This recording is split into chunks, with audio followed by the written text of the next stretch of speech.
Welcome to The Explainer. Today, we are breaking down something that honestly feels like it should be strictly reserved for science fiction movies, but is actually becoming an immediate, tangible reality. We're talking about the era of flying cars, and it officially begins in 2026.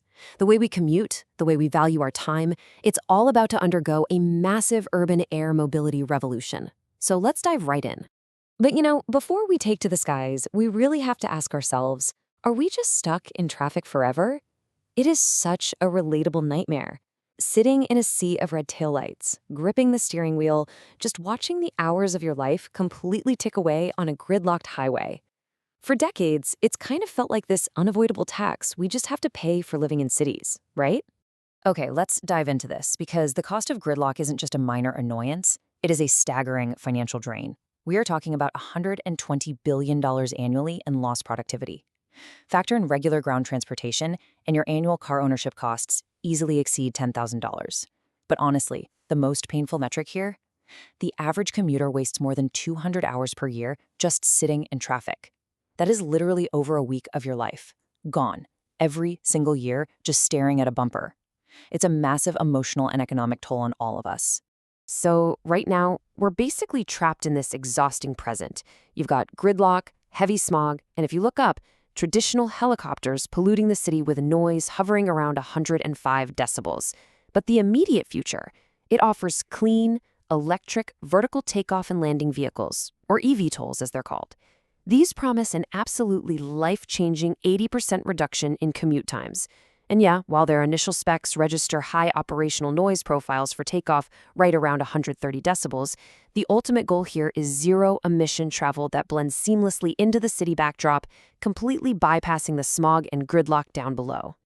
All right, moving on to Section 1, the XPeng 2026 milestone from concept to certification. And this brilliantly illustrates just how fast things are changing. For the longest time, flying cars were this vague promise that never really materialized. But just look at the rapid acceleration of this industry over the last decade. Back in 2016, we were just seeing early experimental passenger drone tests. Fast forward a bit to 2018, heavyweights like Uber Elevate are forming serious partnerships. Then 2020 brought a massive $1.6 billion investment boom, which led straight into commercial air taxi tests in 2024. And the ultimate catalyst? March 2026. XPeng became the very first Chinese automaker to receive full airworthiness certification. The technology has officially crossed over into a mass-producible reality. Which means we're no longer just looking at speculative tech pitches. We actually have real numbers for an imminent consumer product. The XPeng E190 boasts a 250-kilogram payload, a super practical 270-kilometer range, and cruises at 130 kilometers per hour. Oh, and it charges in just 30 minutes. But honestly, the financials are the real breakthrough here. With a purchase price targeting roughly the cost of a high-end luxury sports car, so between $150,000 and $200,000, and flight costs sitting at around $200 an hour, operating this vehicle is significantly cheaper than running a standard helicopter. The math is finally starting to work.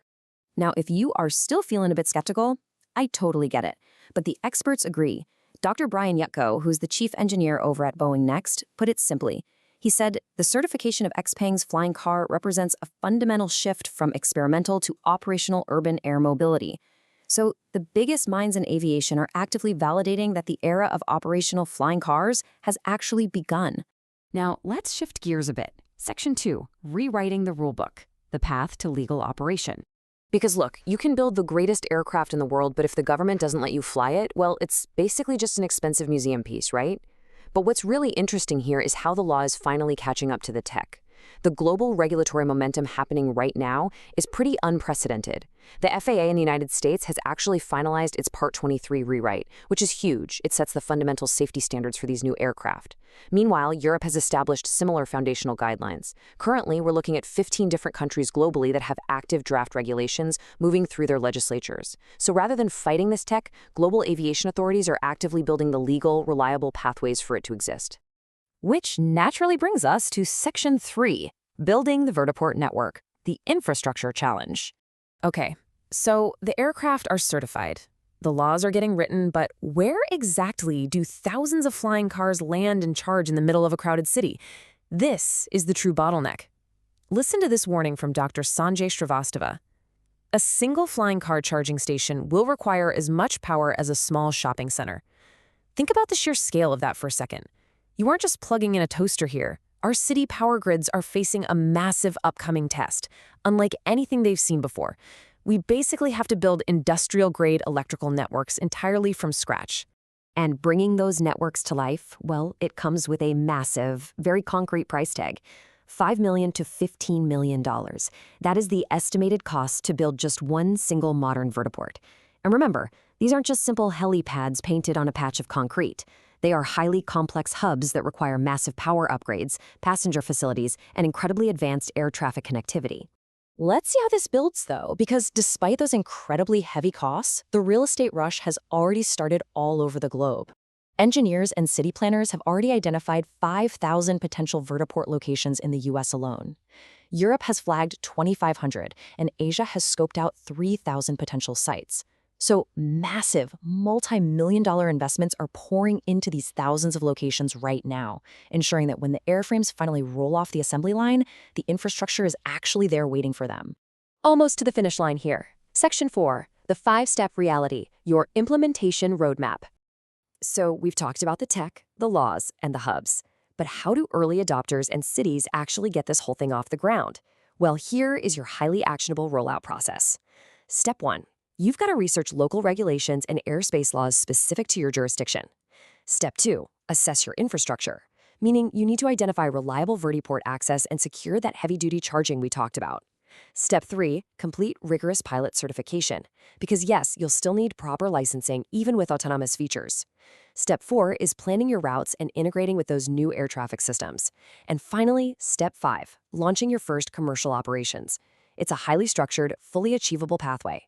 So as we wrap up this explainer, I want to leave you with a bit of a provocative question to think about. The technology is certified, the vertiports are getting funded, the laws are literally catching up right now. So as this all really comes together in 2026, will you be an early adopter, taking to the sky, reclaiming your time and productivity, or will you remain safely but frustratingly stuck in 20th century traffic? The urban air mobility revolution is here, folks. Thanks so much for joining me. Keep looking up, and I will catch you on the next explainer.